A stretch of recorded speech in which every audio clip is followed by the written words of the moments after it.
Tom Clark's 6M podcast is a Boink Studios production. And now, on with the show.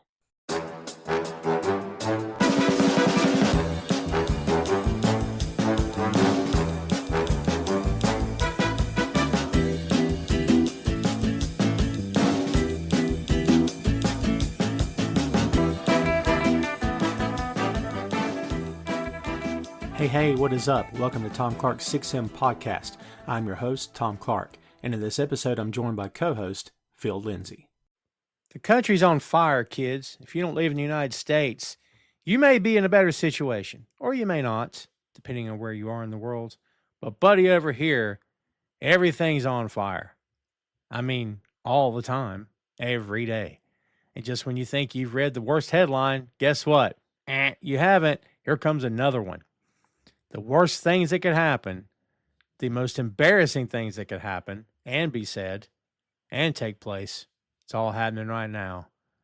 Yes, folks, we live in one of the worst possible timelines of all time. A lot of what we're going through, I won't say all of it, but some of what we're going through anyway is being mirrored in our entertainment. We're seeing it more and more and more. Batman's beating up ICE. I'm here for that. I'm here for that. And it's happening in Marvel as well, to a little bit of a varying degree, but with characters that make a lot of sense for these things to be happening. We're talking about Daredevil here today, kids. We have yet to review Born Again. The season 2 finale happened last night as we record this. It was fantastic. It's been a great season, better than season 1 in my estimation. We got a lot to get to here today, not the least of which is, yes, a lot of what's currently happening here in this country is being mirrored in this show. And not only does it work for the characters in Daredevil, but it works, period, because let's be honest, it is so real. So expect the conversation today to perhaps go beyond comic books as I just took it. But again, we got a lot to get to, so let's do this, shall we? Daredevil Born Again is a 2025 Disney Plus series that marks the full return of Matt Murdock and Wilson Fisk in the Marvel Cinematic Universe, bringing characters originally established in the Netflix era into Marvel Studios continuity. Led by Charlie Cox and Vincent D'Onofrio, the series blends legal drama with street-level superhero storytelling while continuing the long-running ideological clash between Daredevil and the Kingpin. Season 1 establishes a new status quo for these characters inside the MCU, while Season 2 continues the story with expanded stakes and returning allies and enemies. Across both seasons, the show leans heavily into themes of justice, power, identity, and the cost of vigilantism in a city that never truly gets better. And that is your lowdown on Daredevil Born Again. So, Phil, I painted a fairly bleak picture of some of the events that played out, especially in Season 2. The rise of the new mayor of New York City, which is the Kingpin, and we've seen things playing out in politics here in this country. What's your thoughts coming off the Season 2 finale last night, man? What'd you think about it? Man, what a great show. Man, what a great depiction of everything that makes Daredevil a great character. What makes Daredevil such a great concept. Yeah, I mean, from my estimation, by what you said, like this version of the character, I mean, I think the Netflix shows were already incredible on their own. Some of the best comic book live action stuff we've ever gotten. I think Charlie Cox was great in that. But somehow Charlie has gotten even better in this season in particular. I thought he was great. His acting was great in this season. The choreography and everything was really good this season as well. It was gonna be tough to top the 3 seasons for Netflix, but man, I think they came pretty close with season 2. Yeah, on its own, which, Season 1 was kind of touch and go in the first few episodes, man. It was like, it's kind of close to Daredevil, but maybe it feels more like, I don't want to call it cosplay, but it felt more like we're not quite there yet. Buddy, Season 2 brought it home in a big, bad way. Why do you think do you think Season 2 works better than Season 1? And if so, why? I think season 2 worked better because it had what the Netflix shows had, where it had a story that it wanted to tell from episode 1, and it consistently told that story throughout. While I like that we got detours in the first season, you can very much tell like there was a difference in creative decisions in the first few episodes than there were in the last 5 or 6 episodes. Mm, Um, I totally like that agree. episode where he stops the bank robbery, I really liked that episode. But Mm, at the same time, I think because this season was so good at, you know, telling its own succinct story in one season and not having the detour, like I think that's what partially harmed the first season. But again, it's funny because like I said, I do like that standalone episode where he's at the bank. it's great. It's a really good episode. 9 episodes in each season, kids. Originally conceived as a single 18-episode season. You know what I remember most? Well, not most, about the Netflix Marvel shows? Those seasons were crazy long, dude. I do remember that. Yeah, I think you gotta find the right balance. I think 10 episodes is kind of like the right sweet spot. The Netflix shows were 13 episodes, I think. Yeah, something like that. Yeah, yeah, yeah. Yeah, I kinda wish we got more of season one of Born Again. I think maybe Mm, like one or two more episodes would have been perfect. mm. I think it's the right number. I mean, everything wrapped up, I think, with a nice bow at the end of season two. And dude, you're right. Season two feels more like Daredevil than I think we've seen in a good long time. And, we start talking about this cast, man. Charlie Cox and Vincent D'Onofrio deserve all the awards and all the flowers because without them, this doesn't work.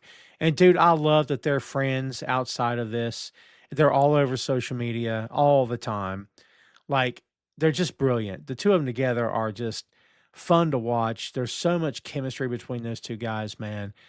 I mean, we'll talk about D'Onofrio in a second. Is Charlie Cox one of the best Marvel actors that there's been in a while? How would you rank him, or could you rank him? How great is this guy? I think he's perfect in the role. Mm, Probably some of the best casting we've ever seen in a comic book movie or TV show. mhm. And he's just progressively gotten better and better the longer he's been allowed to play Daredevil. He just man, there's just so many things he brings to the role, like the physicality, like just his mannerisms and everything as Matt. And man, he's great. Like it's hard to exaggerate here because it kind of feels like man, we're heaping a lot of praise on this guy, but it's well deserved. He's so good. Yeah, dude, they were talking about the suit finally has the DD on the chest, right? Because he's got that new black/red suit this season, which looks great. And I saw him in an interview talking about he was happy he finally got to earn the right to have the DD on the chest. I'm like, are you from this planet? You are too good to be true. Like, he's talking about this role as if it's Shakespeare. Dude, he just knocks me out every time he opens his mouth, man. He has such respect for the role. It's bonkers how great this guy is, man.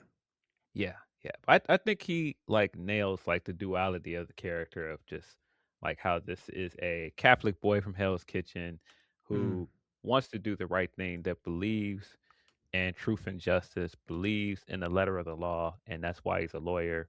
And also, you know, is very devout in his beliefs, but also understands like you know, the temptation to want to bend the rules and have to do something because the system's not getting it right. And like being somebody that believes in forgiveness and believes in uh giving people grace, but also goes out and does something very violent every night. Um yes. and I think he plays both sides of the character so well, particularly and Born Again and the stuff in season 2 where you can see him just like jump like head first into like all of the violent scenes, all the choreography, and he's like basically roaring every time he's starting a fight because he's so excited about like having an outlet to this violence and having Mm, an outlet to like some of his baser instincts. But the more and more the season goes on, you see him understanding like I cannot solve all of these problems with violence. yeah. I love when you said duality of the character. Like, the guy was raised by a boxer and his mother was a nun, right? Like, Yeah. tells you everything. By the way, are you okay with the Netflix series having told his origin, and we saw his mother and we saw that play out and flashbacks, and the way he was raised, and we saw Stick, and Scott Glenn is fantastic. And, we went through, I was going to say got through it, but that sounds bad. We went through that whole journey. So now the Disney Plus series, we can just reference it and just get on about the business of the actual story in front of us. Do you think that's a good thing, or do you miss parts of that Netflix origin that maybe they could have included here? I really love that the Born Again shows are a continuation of the continuity from the Netflix shows because Yeah. you've already laid so much groundwork. I don't think you should retread and retell these things again. You already have so many things that are specific to his character in 3 seasons that I wouldn't be as interested in them, retelling how he met Electra and everything because we already got that stuff, or how he met Foggy and how they started the law firm and you know his training and everything because we've already seen it. We already have like 36 episodes or That's true. more. So I don't know that we necessarily need to go back and try to do that, especially when we're only getting 8 episodes to deal with here. Yeah, that's fair. That's fair. Yeah, yeah, yeah. I do like that they reference it here and there, but you're right. I don't know if they really need to get bogged down in a lot of that origin telling. D'Onofrio is Kingpin. Sometimes I feel like you and I spend whole episodes just gushing over stuff. I like to talk about what I love to talk, what I'm a fan of watching. Right?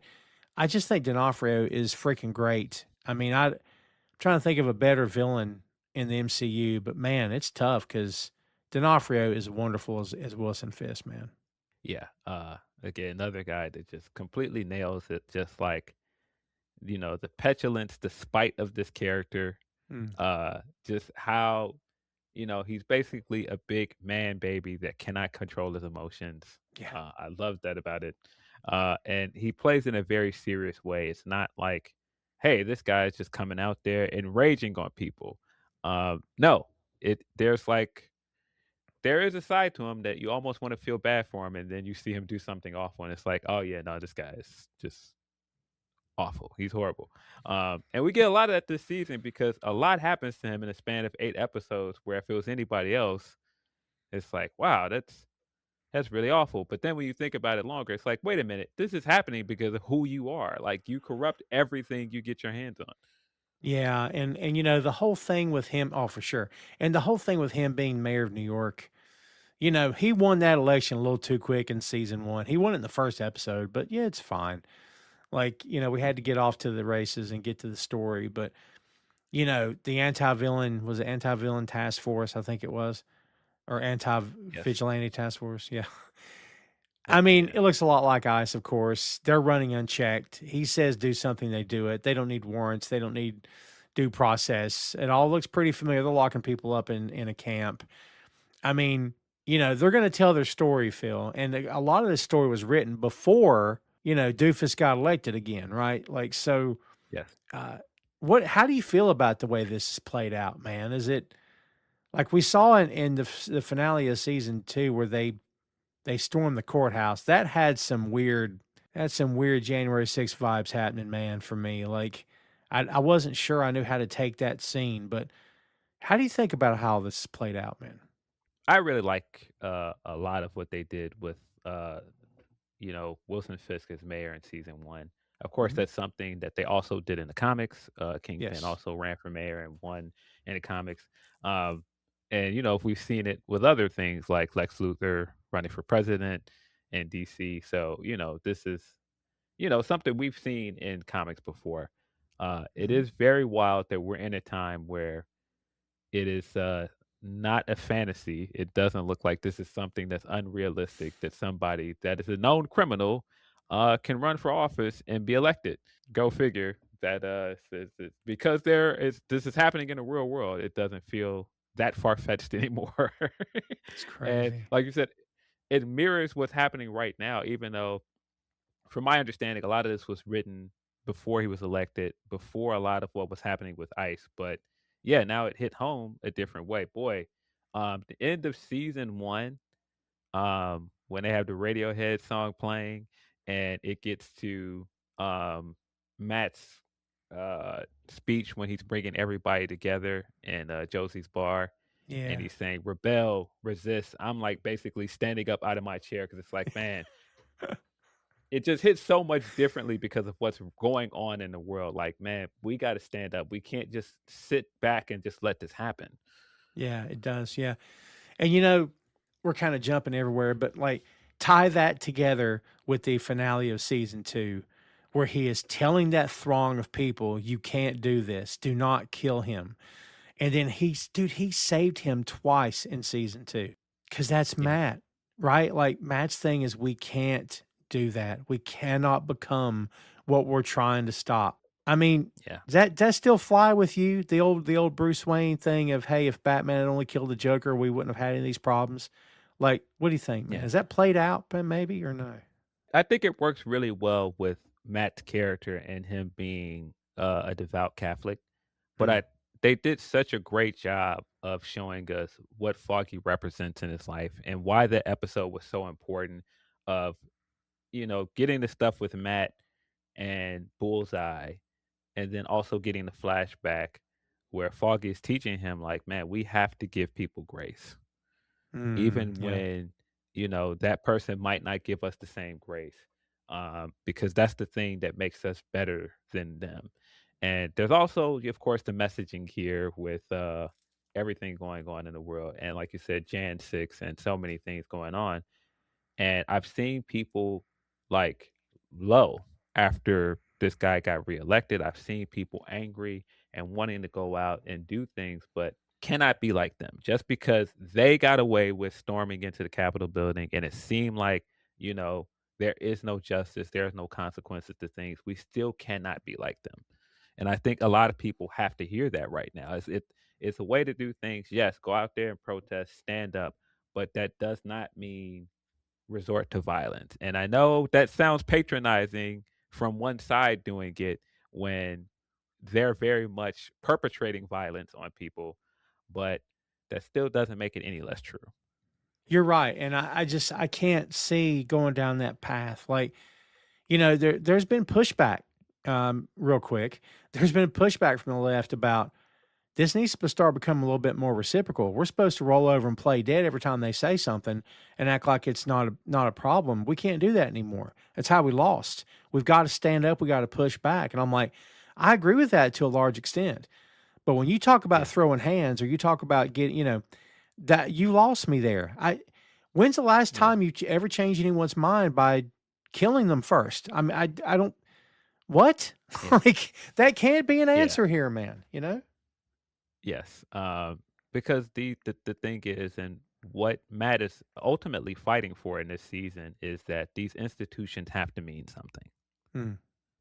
We're letting them tarnish what these institutions mean and, corrupt these institutions. And they're resorting to violence. They're resorting to lies and they're resorting to all of these tactics to win. But that doesn't mean we have to stoop to the same level. Yeah. And yeah, that doesn't mean, be passive and just roll over. But that doesn't mean like the answer is like the only way to get this guy out is to kill him. No, no, because again, these institutions should matter and justice should matter. Absolutely. Yeah, for sure. And as important as both these main characters are, and we don't have a show without them. I believe it, either one of these guys. But Foggy, as you mentioned, plays a huge role, and so does Karen Page, of course. But Deborah Ann Woll is back as Karen. We see Eldon Henson very briefly. Dude, the Foggy bombshell in episode 1, I mean, of season 1 is just absolutely mind blowing. I didn't have any spoilers watching it. I mean, did you foresee them, doing something going that hard on the first episode? Because it completely blew me away, man. Yeah, it completely blew me away. Still not convinced that he's dead and he's not somewhere. I Because totally agree, by the way. Totally. still not convinced by that because of course I read comics. Foggy did die in a comic, and then it turned out that his death was faked. That was I believe that was during the Brubaker run. And that's some of the stuff we're also getting to now by the end of this season. We're getting the first arc of the Brubaker run, or at least references to it. So yeah, I would not be surprised at all, especially with like the ties to the CIA and why he was murdered. would not be surprised if Foggy is still around, or if they end up Mm. writing him back in the show if that wasn't the initial plan. Yeah, when it happened, it was so surreal to me. I'm like, "This is not real. He's not gone. This is a setup. He'll bring him back at the end of season 1." And then when it did happen, I thought, "Uh-oh. He'll be back in season 2." Then when it didn't happen, I'm like, "Uh-oh." Like, I don't know, man. I guess Yeah. the shock was so huge. I just knew he was gonna come back. Yeah, but man, all of this has been done so well. I mean, Yeah. that was such a great shock for the beginning of season 1. And if you're gonna do something drastic to make Matt stop being Daredevil, that's pretty big. Mhm. And just also, the consequences of him hurling Bullseye off a building and nearly killing him. He went too far, and he knew it. God. And it's just like, I can't keep doing this, because if I'm willing to go that far, then I shouldn't be doing this anymore. Because you know, who's to tell what will happen if I go too far again? And that's something that he continued to have to deal with throughout season 1 and a lot of season 2 as well. But yeah, what a great start to the season. That fight Mm. with him and Bullseye was really good as well. But It's yeah, just all great. the stuff they set up as well, all the supporting characters. We get we get the private eye that he works with, his name Cherry. Yeah. We get his new law firm right away, and we get a character from the Mark Wade run, and McDuffie. They set up a lot right away. I mean, even like the White Tiger stuff they set up right away, and some of that Mhm. was in the Bendis run.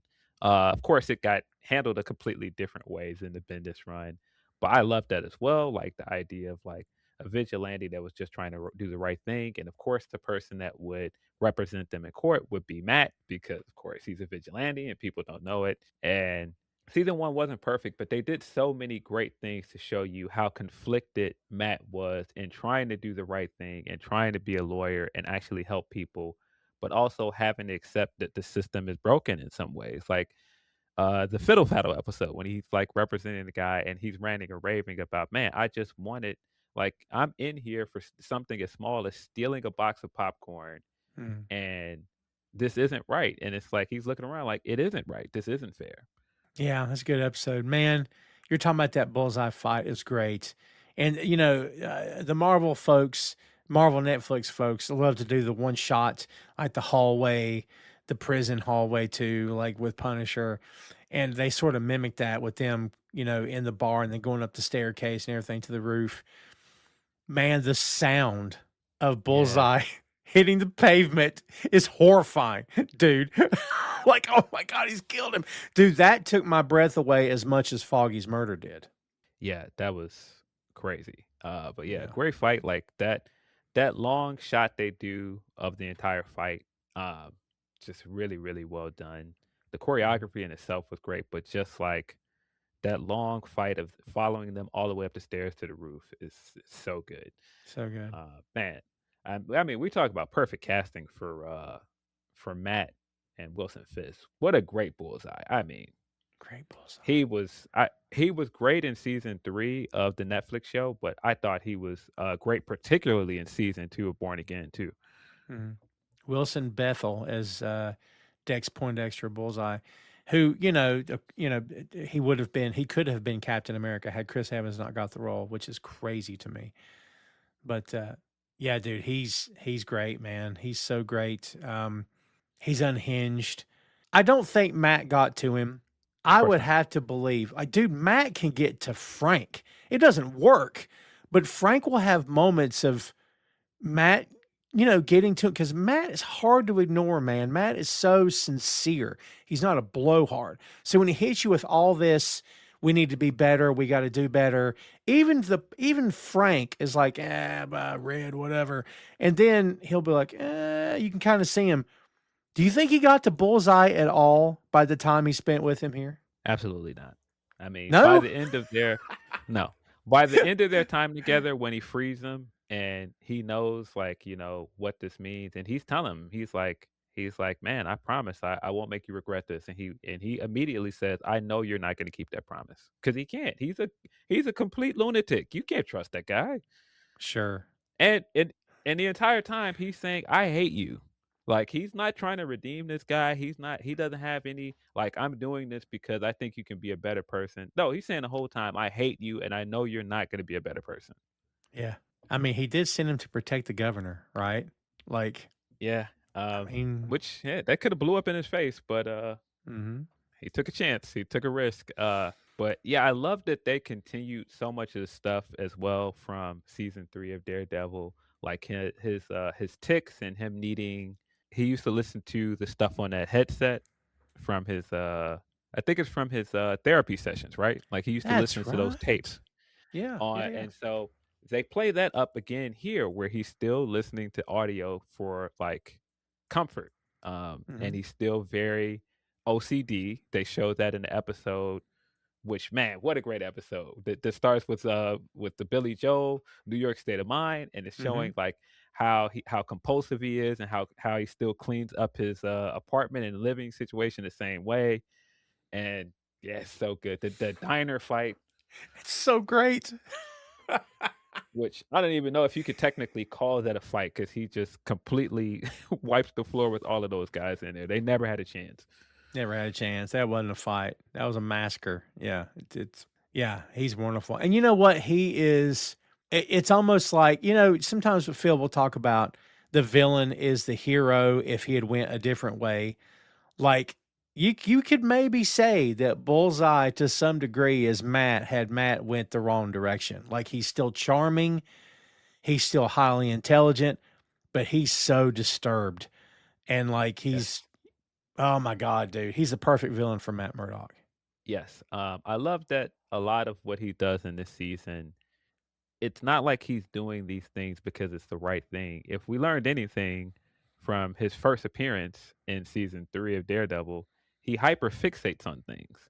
Just Mhm. like he hyper fixated on that girl, and then the way that went, and then it became hyper fixating on, how to do my job well in the FBI, or how to be an assassin. It's like, and now it's like you see in this, like his entire trajectory in that episode is him hyper fixating on Matt and trying to be like Matt because this is the thing he has to do now. Like I have to be like Daredevil, and Daredevil Mhm. does the right thing, so I'm gonna do what I think is the right thing.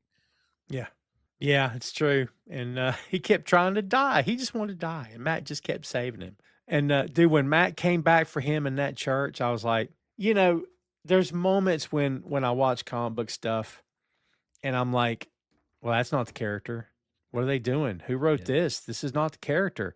Buddy, when Matt came back into that church and put his hand out to help him up, I said, "That's Matt." Yeah. The people behind this show, Phil, have nailed it. This is 1000% Matt Murdock, dude. No question. Yes. Yeah, all of their interactions together. The episode where he's trying to get him to the church to keep him safe is really good. Mhm. Uh, the episode from season 1 where he goes to see him in jail, and he slams his face on the desk because he's taunting them the whole time and trying to talk to him about Foggy. And every time he won't even let him speak his name. Don't say his name. Yeah. It's so good, but, like, the fact that he taunted him into loosening his tooth in the first season so that he could use his teeth as a weapon to get out of jail So good. is so, so good. One of my favorite episodes of both seasons is, that, the gala that they go to for Fisk, Mhm. and the whole time, like Matt is like trying to like get under Fisk's skin, and he's like being charming, and then he has his girlfriend there, and his girlfriend is caught in the middle of this tension between him and Fisk, and the whole time none of them know that Bullseye is coming because he got out of jail, and so you get that great needle drop at the end of the episode when Bullseye attempts to kill Fisk, and Matt takes the bullet for him. Oh, so good. Yeah, Yeah. incredible. The visual Crazy. thing they've been doing as well with Fisk and his obsession with purity and wearing white, Mhm. and like no matter what he does, like it ends up being tarnished. That painting he loves, the rabbit in the snow, and like the suits he wears, and they always end up covered in blood because no matter Mhm. what you do, you cannot get past the fact that this is who you are. Yeah. Yeah, and, dude, he tore through the citizen like, the New Yorkers, he tore through them. He killed how many people out of that group of people, man? Like, man. I had to pause it because I was laughing so hard when he opens the door and the one is standing at the door and he's like, "Boo!" and then just like punches him into the wall. You know, at the end of season 2 when he is on that beach, and I'm like, Matt's in prison with a smile on his face. But, like, of the 2, you would think, well, the hero should be the one that's depressed. No, he's not. Matt's gonna be fine. Matt's Daredevil. Nobody can mess with him in prison. And meanwhile, Wilson Fisk on a beach somewhere with offshore accounts, probably as rich as he's ever been, but his power is gone. Boink Studios YouTube is the home of Tom Clark's 6M podcast. Tom Clark's main event, Bear Mode, a podcast review of The Bear, and Two Nations Under Ted, a Ted Lasso podcast. Subscribe to the channel for archives that date back to 2014, with new content being uploaded every week. And check out boinkstudios.com for links to every podcast platform, social media, special announcements, and a lot more. Bookmark the site today. That's his prison, Phil, is that he lost his power, you know? Well, weren't his assets frozen in this deal that he took? Sure, but you know he's got money somehow. He must have. Like, Yeah. But man, they did such a great job, and this is why if you have not watched the Netflix shows in a long time, you should go back and rewatch them. Because the end of this season basically mirrors the end of season 1, where it looks like Matt is the good guy. He's become Daredevil, and he's like standing over the city. He's won. Wilson is the one going to jail, and he's in the cell at the end. This time it's flipped. Matt is in the cell, and Wilson is on the beach. And Matt has that smirk on his face in jail because to him, justice was served.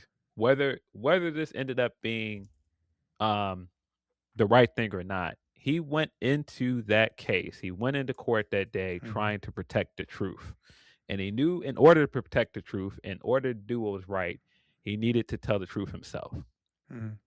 And with everything that Fisk has been saying about vigilantes for 2 seasons, he had to prove, no, no, no, no, no. We're not the ones that are trying to subvert the truth. We're not the ones that are trying to subvert justice. He is. And I have to prove that by telling you guys the truth, even if it harms me. Right, yeah. Oof. And so I love that. I love that I love that they continue to do all of the stuff in court. All of the stuff in court is still handled very well. I love that that's still a big part of this show because that's a big part of who he is. He isn't just a guy that goes out there and beats people up.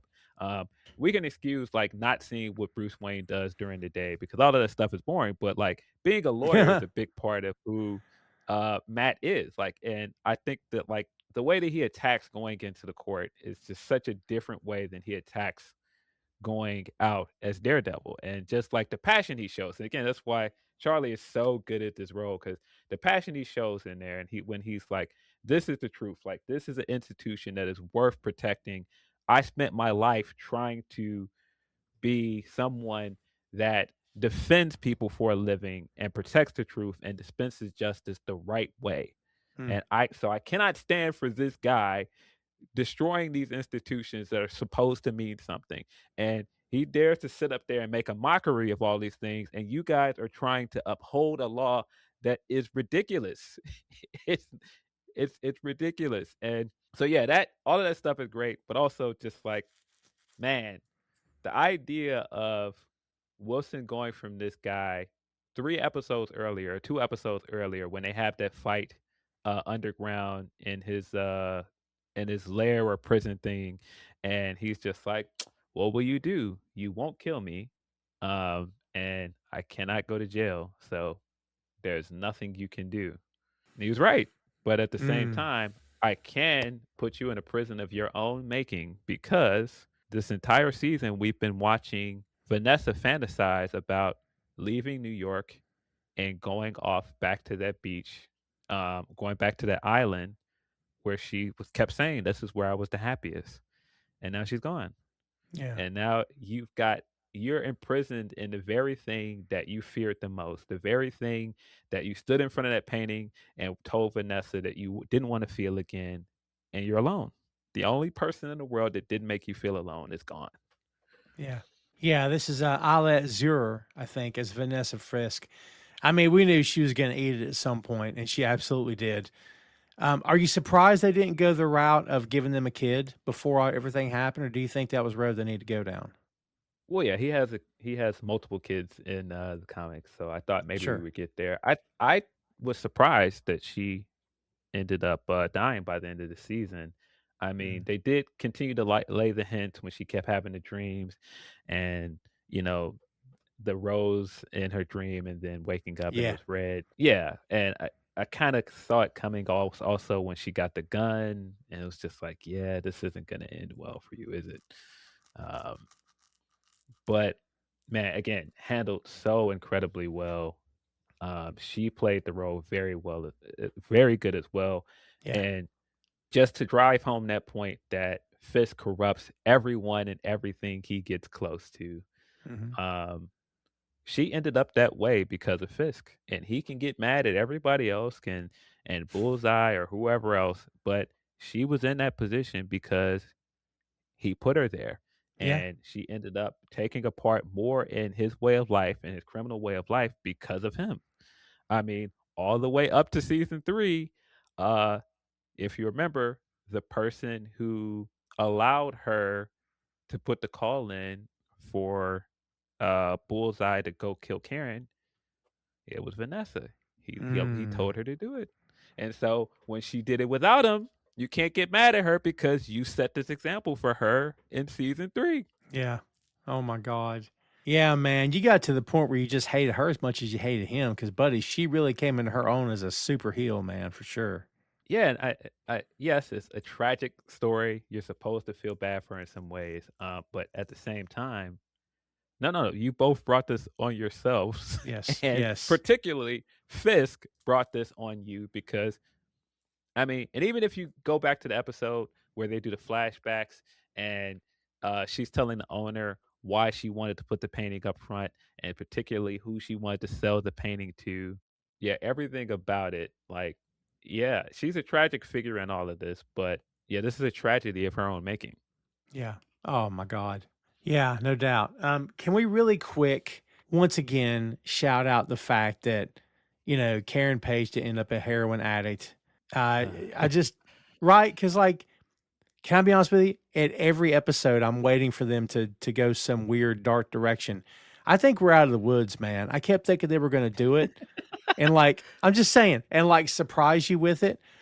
But dude, she's such a great character. She's become like the without her, you lose a major staple of this entire story.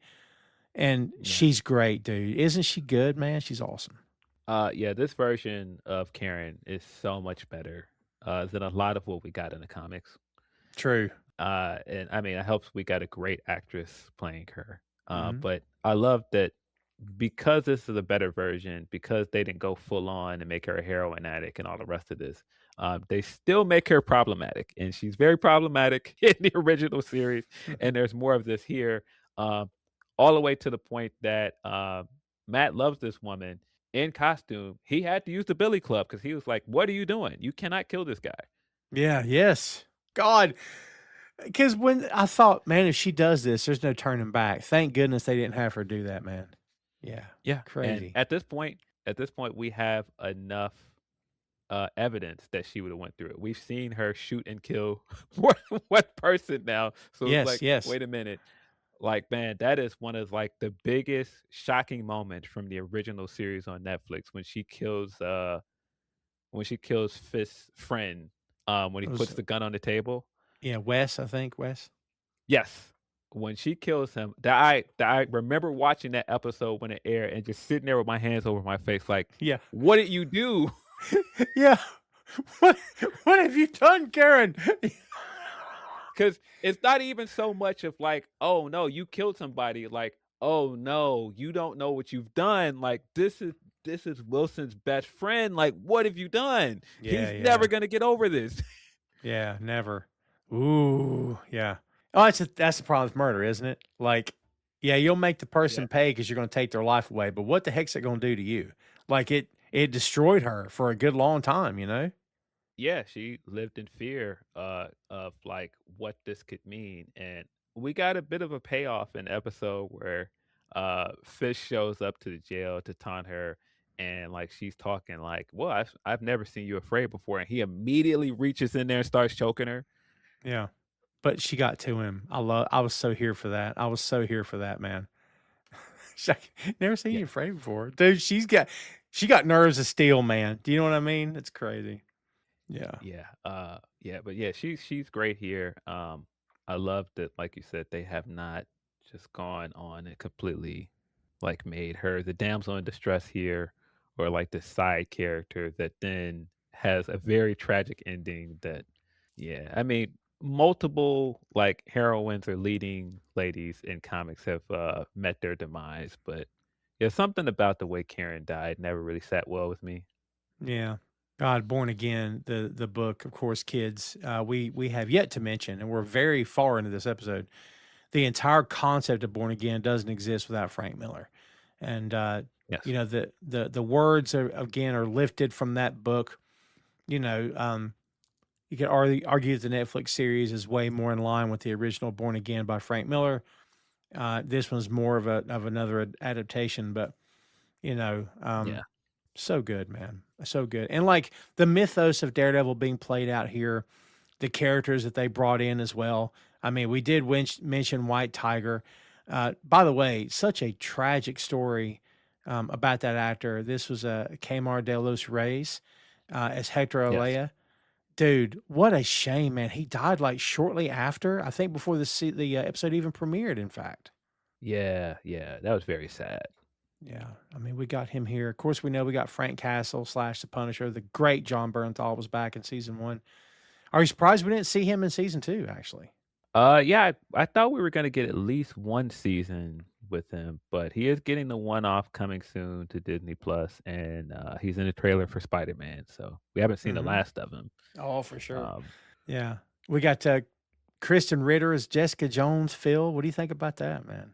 Very excited to see her back. I think next to the Daredevil show, Jessica Jones was really the best of the Netflix shows. Mm, And man, when you just look at the impact that Brian Michael Bendis has had on not just the Netflix shows, but the MCU as a whole, a lot of what Marvel Studios has done, you've got to give him a ton of credit. I mean, like his fingerprints are all over both seasons of Born Again. Like there's bits of it that are very much influenced by his run on Daredevil. And I shared the cover of the very last episode. I mean, well, one of the last issues of his run on Daredevil, because I immediately was sitting there like, yes, because a big part of my introduction to Daredevil, by the way, of course, the first time I ever saw Daredevil in anything was the Spider-Man animated series. mm, Um, but all of the comics I read, the first run that I read in full was the Bendis run. mm. And Great so there's run. a lot here that I was very excited to see in live action, because I'm like, man, this is Daredevil to me. Like I went back and read, like, of course, the Frank Miller stuff and some of the stuff that came before it. Of course, Ed Brubaker's run afterwards, Mark Waid's run, which is really great. Um, but like for me, like at one point, the definitive Daredevil run was the Bendis run. Hmm. I mean, there's no arguing. There's no arguing that. I mean, there's just fantastic. But like you said, Bendis has had such an impact on Marvel as an entity. I mean, just such a smart guy, and that storytelling is absolutely playing out here. I mean, you know, we talked about Jessica Jones coming back. She and her husband Luke Cage, who we finally got to see back, the great Mike Coulter is back. They both were working for Mister Charles which is Matthew Lillard. We're getting defenders back, Phil, and the buzz is Yes. everywhere.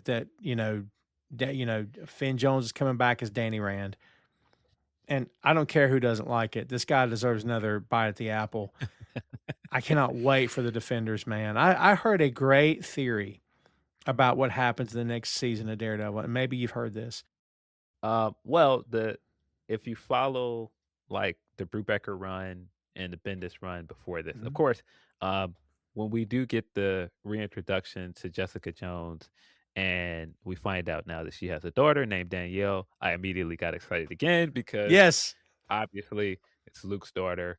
Before they even showed Luke, I was like, yes, they're finally doing this. Again, more of Bendis's impact. Jessica Jones is his creation, but also a big part of why Luke Cage is in the situation he is in pop culture and why so many people more people know of Luke Cage is because of the work that Bendis did with Luke. Yeah, that's true. Yeah. And Danny Rand coming back, Heroes for Hire, possibly. Oh man. Yeah, I mean, Bendis made Luke Cage an Avenger, and just like the spotlight he Hmm. put on that character, like it's immeasurable. Yeah, I mean, I wish the only thing that I kind of don't like about the stuff with like Luke and us finding out Danny's coming back is it's all been set pictures. I wish we were surprised. Um, so that's the only thing I could say. Like even with Jessica coming back, it was in the trailer, so we already knew it was coming. But Yeah. very excited that we're getting the defenders back. The idea around Finn Jones, I still need to go back and watch season 2 of Iron Fist. I think that's the only season of any of the Netflix shows that I haven't watched. Mm. Um, I mean, a lot of the criticism of season 1 was valid, and so I wasn't as excited about season 2, but I do need to watch it. But from what I read, because of it follows right after Defenders and Daredevil is off the board for a while before season 3, and so Danny is trying to basically step into the role for him while he's away. And of Yes. course, if you read the Brubaker run, when Daredevil was in jail, there was another guy running around dressed as Daredevil, and it ended up being Iron Fist. Yeah. Yeah, and that was the theory I heard. Which again, that, like you said, that's pulled straight from the books, and there's no reason to believe they wouldn't do that because it makes a lot of sense. And I want Finn Jones to have another crack at this, and I think he could pull it off. I know he could pull it off, but yeah, I mean, and also because I don't remember a whole lot about how the series played out in the books, but you're creating reasonable doubt in people's minds. Did Matt lie about being Daredevil? Was that just to get Yes. Kingpin? Like, oh, it's genius, man. I'm so here for it. Yeah. I mean, you can go other routes. Of course, Elektra at one point took on the mantle of Daredevil as well Mhm. at one point. Uh, he can do that as well. I would think we're gonna see Elektra again. I'd be okay with that. Elodie Lord, I think is her name. She's fantastic, man. Yeah, I would assume we're gonna see her again. But yeah, I Yeah. mean, as far as like on the whole, like there's so many things they brought from the Netflix show that I was excited about. Like they brought the detective back as well. Like I'm Mhm. drawing a blank on his name. So we got Cherry. That's Clark Johnson as Cherry. I know you're talking about the yeah. I can't remember his name either. Hold on. I love that he just popped up out of nowhere too. That was very cool. Yeah, he just showed up at the he showed up when Karen was in jail to as a favor. Yes. Yeah, and dude, I Uh love that he was like a beat cop, and we got to see him rise in the ranks in the first season. yes. Let me ask you this: Janaea Walton as BB Urich, the BB Report. It's a brilliant piece of like storytelling they did here, where she is constantly trying to bring down Kingpin, and we know that basically she was using, and big shout out to Michael Gandolfini as Daniel Blake. She was, Daniel was leaking information, whether he knew it or not, and you know, uh, kind of felt like Baby was becoming romantically interested in him. And then, of course, it all went south near the end of season 2. So I still am kind of hung up on Kingpin killing Ben Urich in the Netflix series. I kind of hate that it had to go down that way. What do you think about the BB angle here, and also in conjunction with Daniel? However, how that kind of played out here as well. Yeah, I really like the stuff they did with Ben in the original stuff series. I Mhm. did think they killed him off too soon, but I love that there was immediate consequences as well. It's not Mhm. like, okay, Fisk got away with this. Just for the time we're living in, where it's less and less about print media and newspaper. I love that you had like a younger person that had a vlog and was putting out video content because that's the world now. That's how a lot of people get their information. Oh And yeah, for so sure. I love that she was trying to combat a lot of this propaganda being put out by the mayor's office, with actual, like, journalistic work and, like, putting out her videos and actually, like, chasing down sources and trying to, like, take a stand in the way that Ben would have if he was still here. Mhm. Especially in season 2 where you had the 2 things going, head to head. You had, like, the stuff that she was producing for the mayor's office that, had this, like, bright and shiny look to it, like, everything's alright. Look at all the good that the mayor is doing for the city, and then she's also making the videos for on her own where it's showing, like, this is what's really happening. Yeah. I mean, it made a lot of sense. I got to tell you, man, there was a moment in the episode where Gandolfini's character, he gets done in, and it's Buck gets him, and this is Artie Frauschen, I think, is Buck Cashman, and that's Fix. He's basically the fixer, I think, is what the character is supposed to be, the Essentially. fixer. Yeah. Um, Great. He's fantastic, by the way. But like, couple things. One, she led Daniel to his death. Now, she didn't intend for things to play out that way, but you know, the fact that she showed up at his mom's house, I'm like, dude, you are really pushing your luck right now. Like, I just don't know if she realized how serious things were behind the scenes. Like, he knew, but I don't think she knew. So, like, it was interesting to me to see how all that played out. And also, Gandolfini was great as Daniel Blake, dude. Yes. He was great. Yeah, really one of the breakout stars of this show. We already knew that, of course, his father was a great actor, and we've seen him here and there and other things, and he's been great. But his acting in this show was really, really great, man. And the thing that I love about his character is, again, when we get into real world stuff and how everybody thinks like, oh, if you voted for this guy, you're irredeemable. If you're complicit in what he's doing, then you deserve whatever happens to you, right? Mhm. And it's like these people can't be redeemed, but that's completely against the very idea of Daredevil and what Matt believes in. And Matt believes that everybody deserves grace, everybody deserves a second chance, and people deserve a chance to see the error of their ways. And so you've got this guy that has been complicit in everything Fisk has been doing from the very beginning. And you see in his journey, it's just like, well, wait a minute. This guy, he's actually not a bad person. He's just really he's getting attached to this idea of Wilson Fisk that's not reality. Mm. And there are a lot of parallels between him and Fisk of, you know, his home life and like not having his father and wanting to do more for his mother and wanting to do more for the city.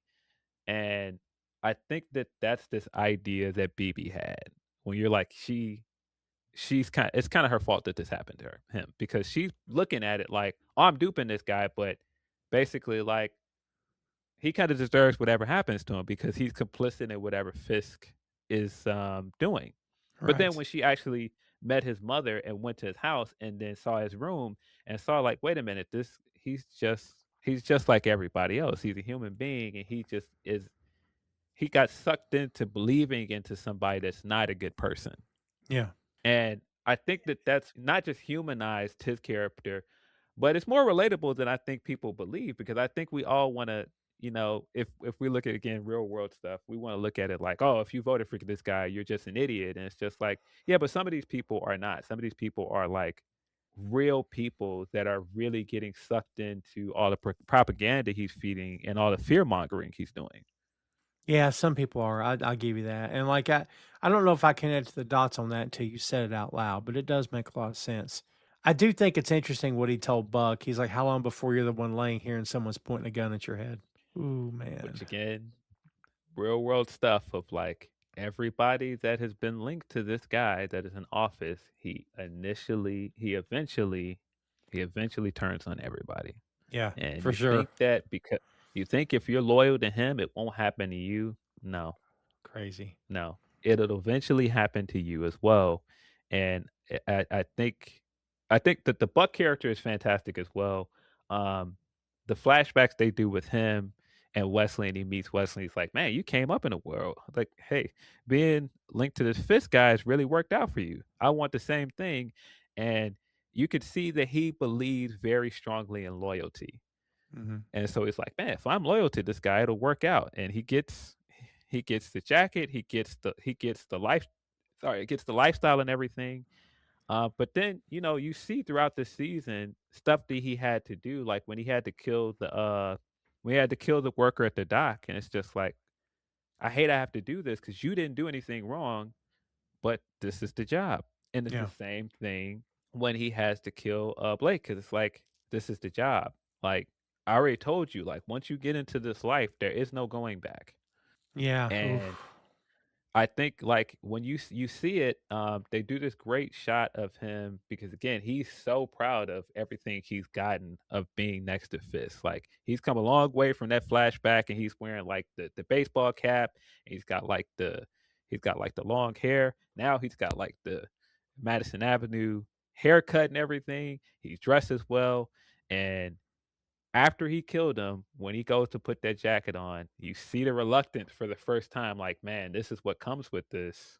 He started to like him. You could see it in all the scenes. Like when he invited him in there to have a hot dog with him, it's like, man, I hate that I had to do this, but it's the job. Yes. Oh. Part of me was thinking, oh, maybe he just shot the floor beside of him and walked out. You know what I mean? I was kind of hoping he didn't kill him. So, Yeah, yeah, it's kind of the layer cake thing. Unfortunately, another tragic character because again, everybody Fist touch gets corrupted. And, you know, this is a very this is something that this is something that's shown multiple times in either like mob movies or, movies about drug trafficking. There's only one way out. Once he helped him bury that body, you're in. yes, that's what they And wanted. Yeah. you're in. Once you helped him bury that body, there's only two ways out of this. Either you're going to end up going further in this and getting closer to Fisk, or they're going to kill you. You know too much now. Yeah. Yeah, I agree. Yeah, they thought they had him and he wouldn't give her up. Yeah, I love like the brief bit of disappointment on Fisk's face when he comes in there and he's like, "Well, where is she?" And he's like, "No, he didn't give her up." And he pauses for a minute and then he just keeps going. Because again, yeah, you see a little bit that he might have believed in him and he might have liked this kid, but he's just a pawn to him. He is He just a just pawn he to just him. moved on after it was over. Yeah. Yeah, and he did like take a liking to him. At least we thought he did. And then things turned out that wasn't the case at all. Yeah, I think he did see a bit of himself in him, and I think that that's why he gave him so many chances. Because I Yeah. mean, when it looked like he knew where the leak was coming from, and he came in there and talked to him, I was like, "Oh, this guy's done." And Yeah. he actually tried to teach him a lesson. And he was like, "Look, this can't happen again." I was like, "Boy, you're getting way more chances than we've seen most people in this show get with No Fisk." kidding. So this guy must like you. No And kidding. but again, you see here just how quickly he moved on. It's like, yeah, even if he liked that guy, everybody is just a tool to him. Everybody Yeah. is a pawn. Yeah, for sure. Something not quite so serious was Tony Dalton as Jack Duquesne / the swordsman. I thoroughly enjoyed him, dude. Him helping Daredevil when they were busting out of that prison was the best thing ever. Tom Clark's 6M podcast is sponsored in part by Radius Law Group. Every day, Radius helps individuals, families, small businesses, and nonprofit organizations throughout North Carolina, Florida, and Pennsylvania resolve their legal issues by providing effective legal counsel in the areas of estate planning, as well as elder law and Medicaid. Radius Law holds the radical belief that working with a lawyer can indeed be enjoyable. So give them a call at 1-800-519-5667 for more information and tell them that Tom Clark's 6M podcast sent you. I can't wait to see what they put him in next, dude. I thought he was great here. Yeah, I really liked him in the Hawkeye show. Yeah, me too. And I thought he was a great addition here. We got a little bit of him in season 1, and I liked him. But man, that breakout scene was so good. So good. The choreography for that was great, and yeah, he was great as well. I love that he's just like, well, you guys got my checkbook, but I got to get out of here. We Yeah. never see him again. Yeah. Oh man, I kind of wish he'd pop back up in the end to help Matt, like maybe he never left or something. But Yeah, I was hoping he was gonna pop up in the last episode. that'd been great. Have a mask on and everything. That'd have been fun to see. Let's see. We also got the governor, Lily Taylor. We didn't see a whole lot of the governor, but boy, what we saw was awesome. Like, man, she was not going to roll over and play dead for Fisk at all. And I really appreciated that.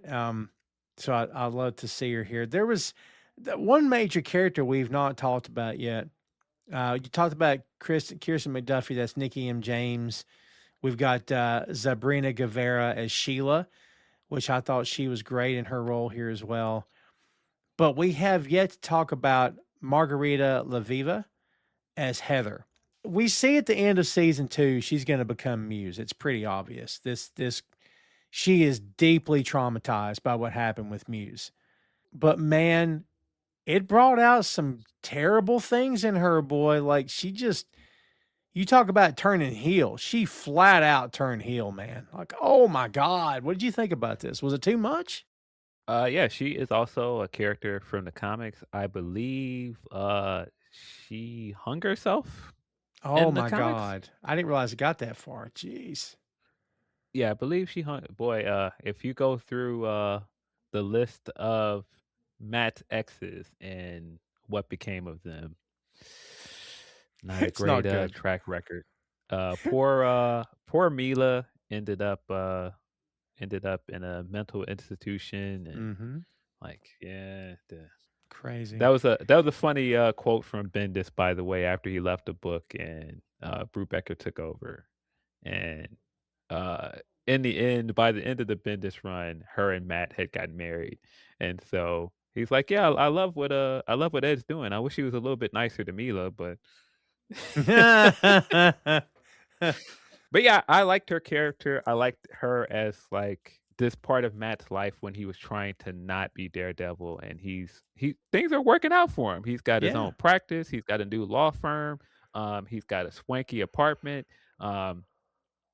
Kristen and introduces him to a girl, and they're kind of hitting it off. It looks like this is going pretty well for him, and everything about his old life just keeps pulling him backwards. And she doesn't understand any of this because she doesn't really know him. She only knows him as this guy she met at this point in his life. And so she's just kind of confused with all of this. Like, what do you mean? Like, what's so wrong with Wilson Fisk? Like, he's the mayor. And like the thing that I love, because again, they're continuing to show us, and it could be a total coincidence, but they're continuing to show us like how corruption is so insidious. Because I've seen people say like her character arc doesn't make sense, but it's kind of supposed to be illogical because by every right she should know like Wilson Fisk is a bad person. I cannot be around this guy. I cannot associate with this guy. I mean, my ex-boyfriend helped put this guy in jail. Like, and he's told me at every turn this guy is no good. Let get past the fact that she was Wilson and she was their marriage counselor, right? When they were coming in for the therapy. Just barring that part of her acting like, well, in my professional opinion, I can't take a side. You see this guy for who he is. Like, looking at all of the evidence around this, this is not a good person. But when everything happens with her and the Muse, and he's telling people, I'm gonna clean up the city. It doesn't matter if he lied about the demise of the Muse and covered up how he really got killed. He's telling everybody, I'm gonna get rid of these masked people. I'm gonna get rid of these vigilantes. And this is why fear mongering always works so well, because you'll get people to do things that they wouldn't usually do, or you'll get people to be less reasonable than they usually would be out of fear. And a lot of what she did in season 2, allowing herself to be corrupted by Fisk, you're doing out of fear. It's true. Yeah.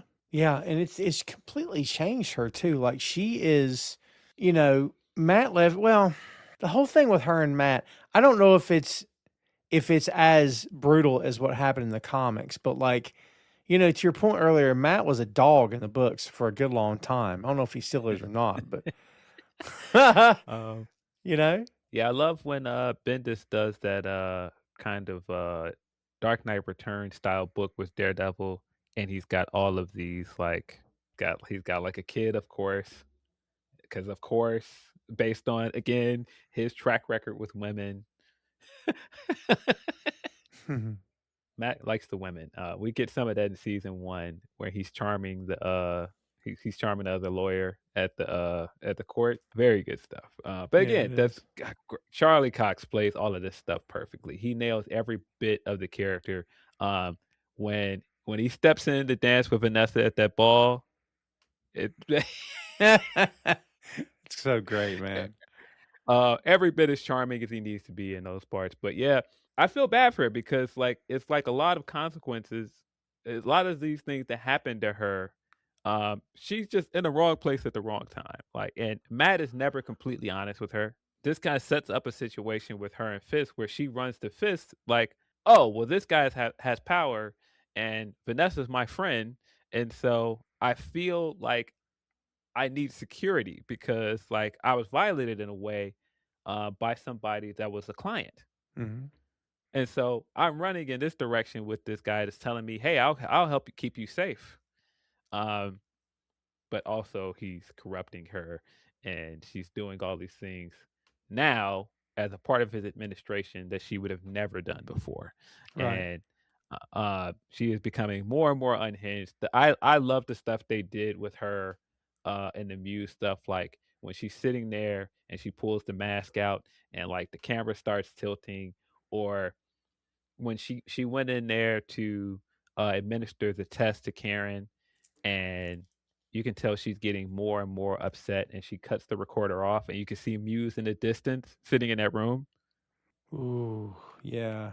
Really, really creepy stuff. I loved it. And you could just see more and more her whole theory of like, no, the mask is the person that we see every day. That's not the real person. Like when Mhm. they put that mask on, it's who they really are. And we see throughout this season, she's putting on a mask in her job and all of her everyday stuff to cope. And so when we get to the end of the season, I was like, oh yeah, she's definitely gonna end up putting this Muse mask on. Yeah, yeah, It's inevitable. yeah. You know, there's a lot that could happen between now and season 3. Just to look ahead for a minute, like we know we've got, you know, Barenthal's in the Spider-Man movie. I cannot believe I live in a world where I'm going to get the Punisher and Spider-Man in a movie together, and it's right. Like it's not even. Yes. Oh, it blows my mind. But like, you know, the fans want to see Daredevil and Kingpin in Spider-Man. They want it as much as they want Oxygen. They want it, and Cox politely denies it, even though he says it would be great. He was recently asked about it, and he's like, "From what Marvel's told me, Marvel wants Matt Murdock to be in Born Again at the moment, not in the Avengers." And I'm thinking, yeah, we'll see. That Avengers is going to be a big movie, Phil. I would not be shocked if he showed up for a 30-second cameo, man. What do you think about I would the scope of this moving forward? I wouldn't be surprised if Matt told us a little white lie.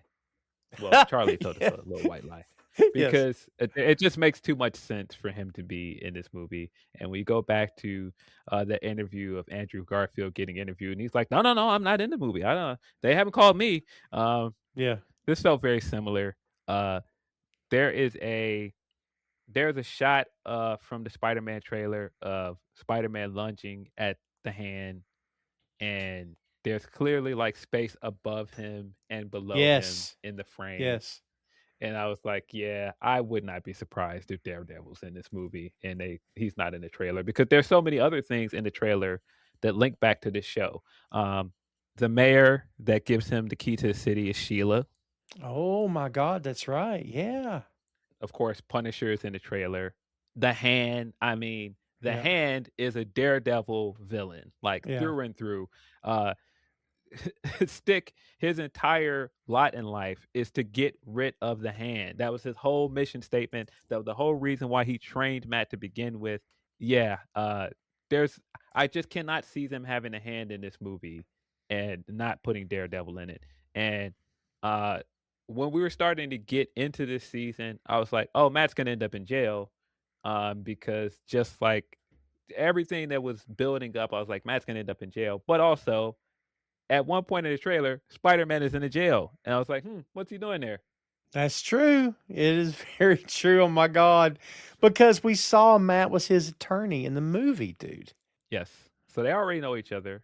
Of Yeah. course, at this point, Matt doesn't know he's Spider-Man anymore. Ah, that's true. Yeah. But again, the hand is here. He's fighting a hand in a jail. I don't know.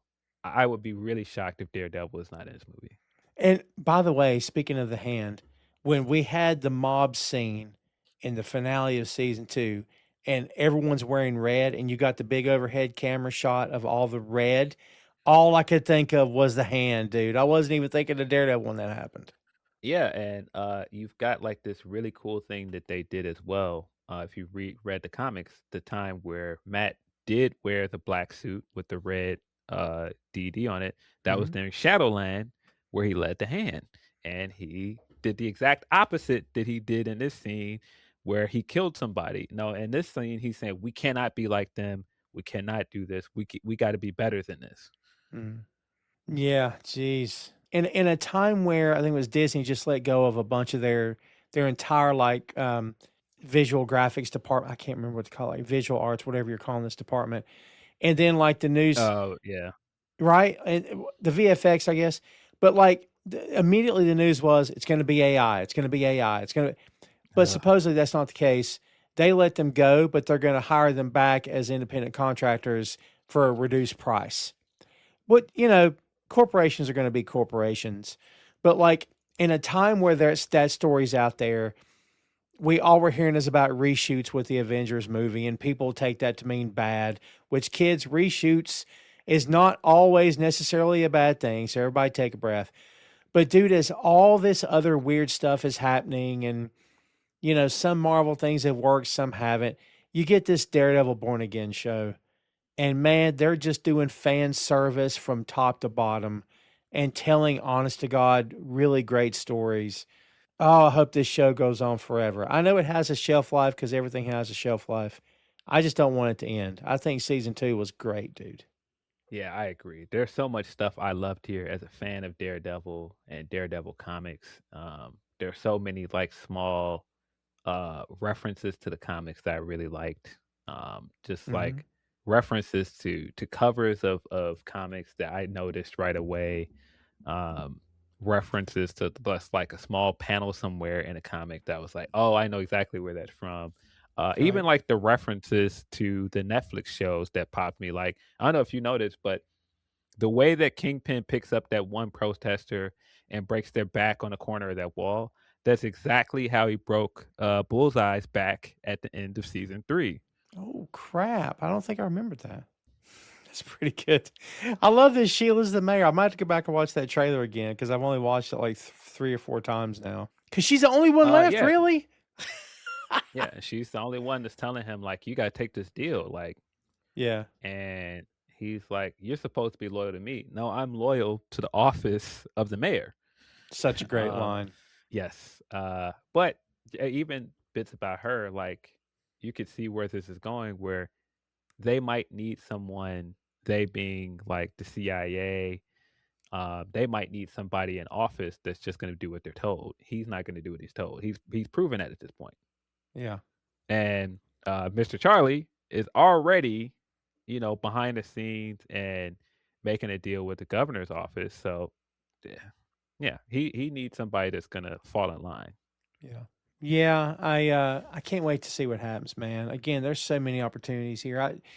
Who would have thought that back in the day when the Netflix shows were happening, we were all watching and just, couldn't understand why they weren't being incorporated into the actual MCU on the big screen. Now, fast Yeah. forward all these years later, Phil, and like this Born Again show is probably the best thing Marvel has at the moment. It's so great, man. Yeah, and they gave us a lot to chew on at the end. Like, there were a lot of teasers. I mean, Matthew Lillard was a good, pleasant surprise in this show. I thought he was Yeah. great, but man, when they show him on that plane and we realize that Bullseye sit next to him and he's got ties to Val, who of course was in the Thunderbolts movie. Bullseye at one point in the comics was one of the Thunderbolts. I was like, if we It's get this Thunderbolts scene with Bullseye on it, I was like, oh, come on, please. Like, So, thoughts on the costume? Because we haven't talked about it. They finally gave him the bullseye target on his head, but he's wearing blue. There's no black. I mean, they kind of explain, they meaning, I think Wilson Bethel might have been the one to talk about this, that it's like a real world costume. It's not a comic book type costume. What's your thoughts on how he looks? I thought he looked great.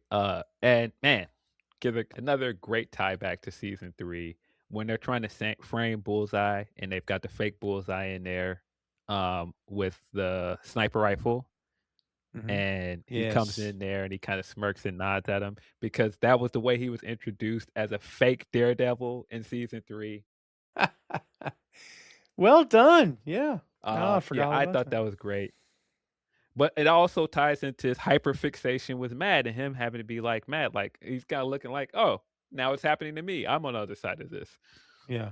That's wild. But yeah, I So like much the world suit. building. I like the suit. I liked it what they did with the color blue for him. Every time he would show up, they used that sound effect that sounded like a bunch of bees, and it was like really disturbing.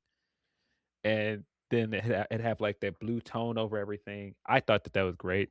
Yeah, I think the suit looks practical. They didn't make it look too over the top. He doesn't have like the big cross eye around his neck either, like he has in the comics. It's better than being bald and having a goatee and have a tattoo on your forehead or whatever that was. Well, he's got he had the crosshair carved into his forehead in Yes. the Affleck movie, which ended up being in the book as well Yeah, they did. That's right. after a while. But yeah, I like the suit a lot. I mean, again, I think this was perfect casting. That big sadistic smile he does, that's his ticks, the way he like walks in and he's like flexing his fingers and stretching his fingers out to improve his dexterity. He did that a lot in season 3. I noticed it when Matt let him out of the cuffs. He immediately started doing it. Like he couldn't wait to get his hands free Yeah. because he kept fidgeting. Yeah. I picked up on that. That's pretty good. Oh my God. So much to digest. I mean, we talked about, how these characters sort of play together and how everything kind of works together. I love the dichotomy of like, Matt no longer operating as Daredevil. He's grieving over Foggy and how that story, like you said earlier, it just gave way to eventually Matt's going to be who he is. Matt's going to have to take up the mantle, which he does. And then the reappearance of Bullseye and how everything takes place in season 1, where Fisk gets elected mayor, and then leading into season 2. I mean, we just laid the foundation in season 1, Phil, to tell the story that we told in season 2. And I got to be honest with you, if I found out there was no season 3, I'd be disappointed. But I'd be like, well, if you're telling me you're going to play this out somewhere else, I'd be okay with that too. If you're going to play this out in Spider-Man movie, I'd be more than okay with that. But I'm so glad this show's coming back for season 3, man.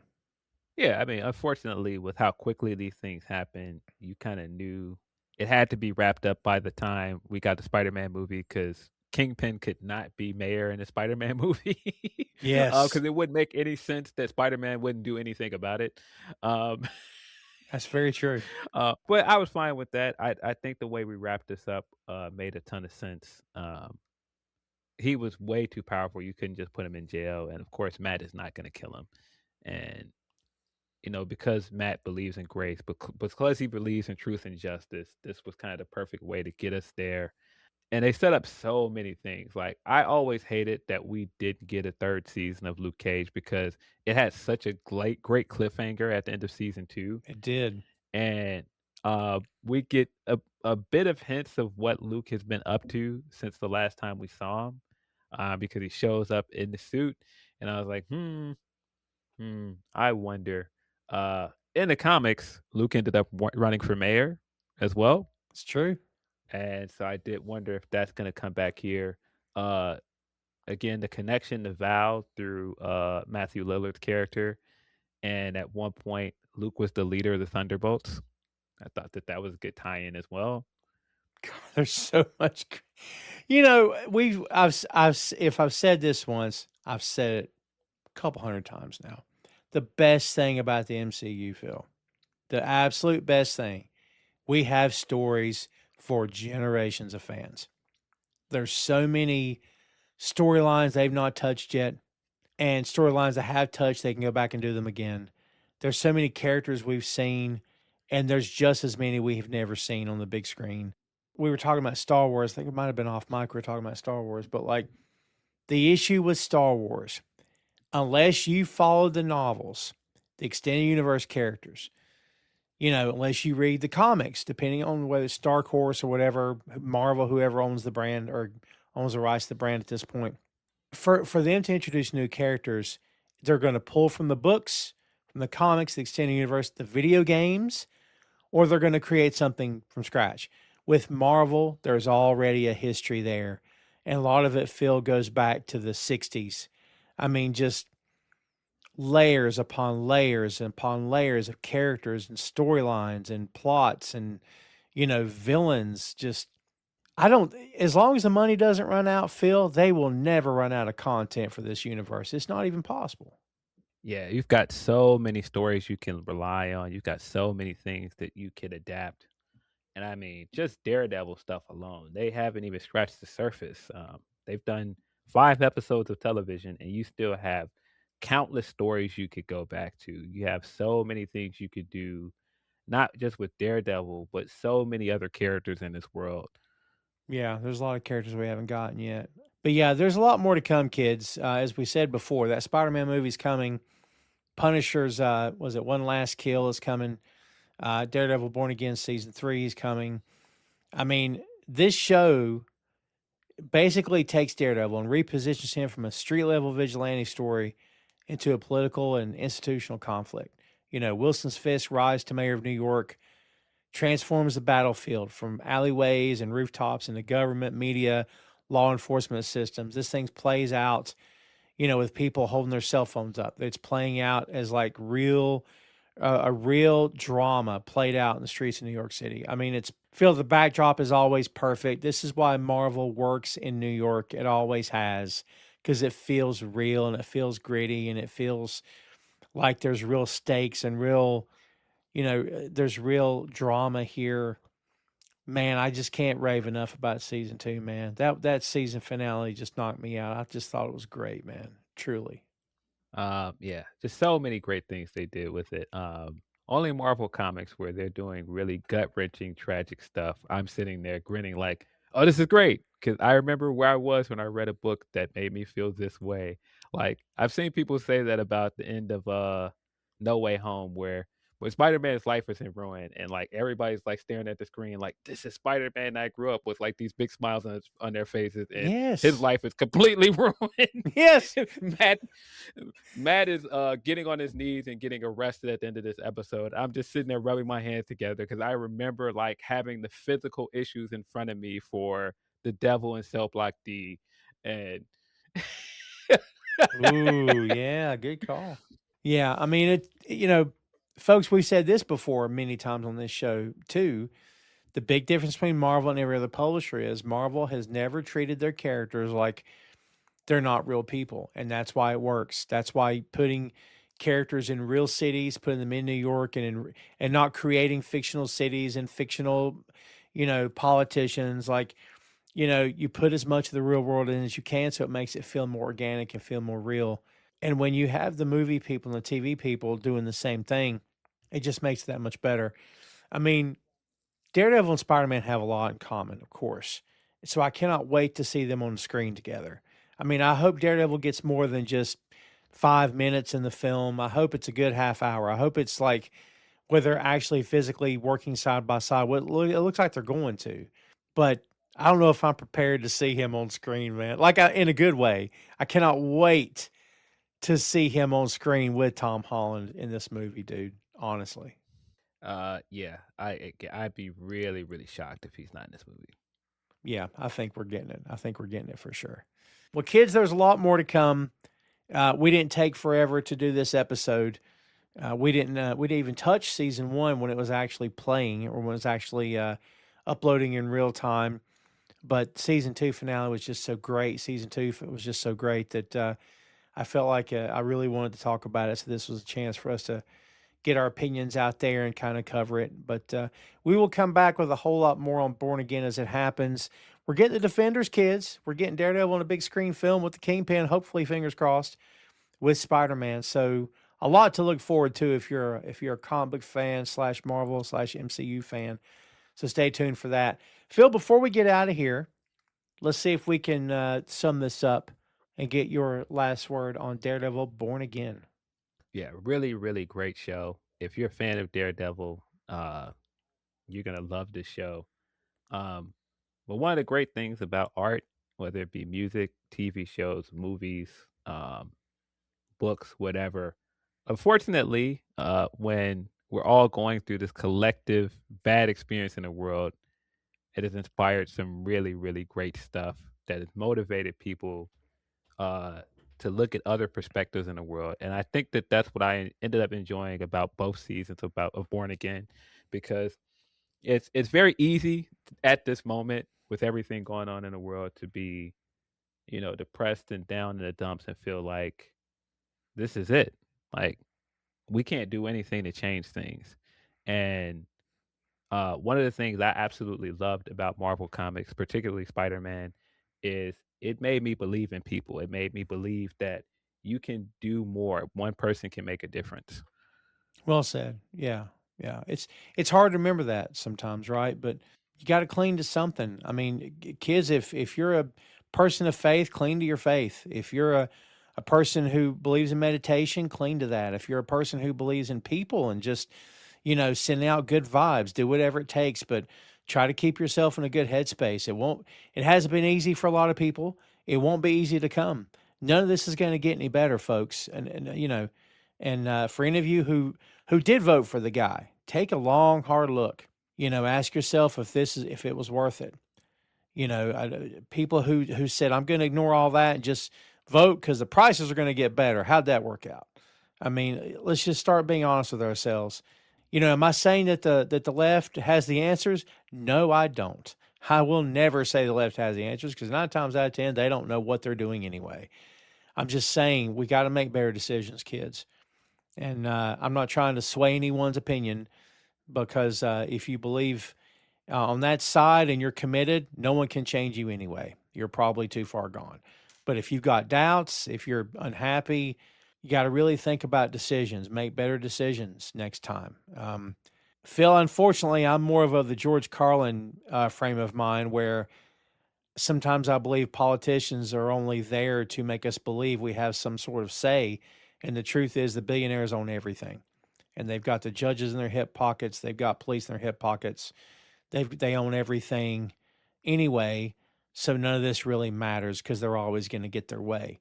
But buddy, on any given day, Phil, it sure feels like this political stuff matters, man.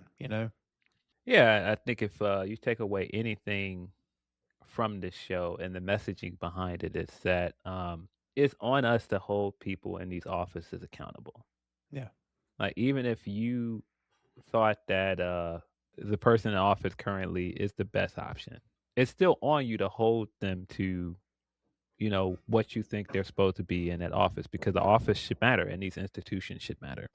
You're right. Institutions should matter. It should matter that we're being lied to on a daily basis. It should matter that they say and do the things they say and do. It should matter that they're being cruel to people. It should matter that they're hurting people. It should matter that people are dying on their watch.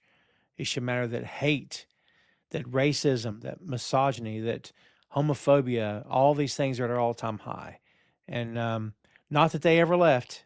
Let's get that straight. They never left.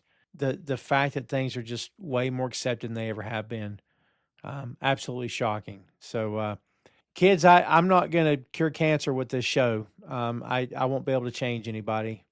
As much as people like Phil and myself try to be sensible and, try to have good opinions and try to be good people, there's probably just as many who don't care about any of that. But if I can do nothing else, folks, I'll put out something that is positive and is fun to listen to, hopefully, where we talk about stuff we enjoy, because there's plenty of podcasters who are yelling and screaming and rage baiting and, engagement's all that ever matters to anyone anymore. And I'm not going to be that guy. So we hope you enjoyed this show. Keep your head up out there, kids. Try to do all you can to stay together on this. And as always, we appreciate you consuming the content and for downloading, subscribing, sharing. Boink Studios YouTube, boinkstudios.com, and all that good stuff. And we'll be back next week with another brand new episode. And as we said before, kids, try to keep your head up. But in the meantime, that is Daredevil Born Again.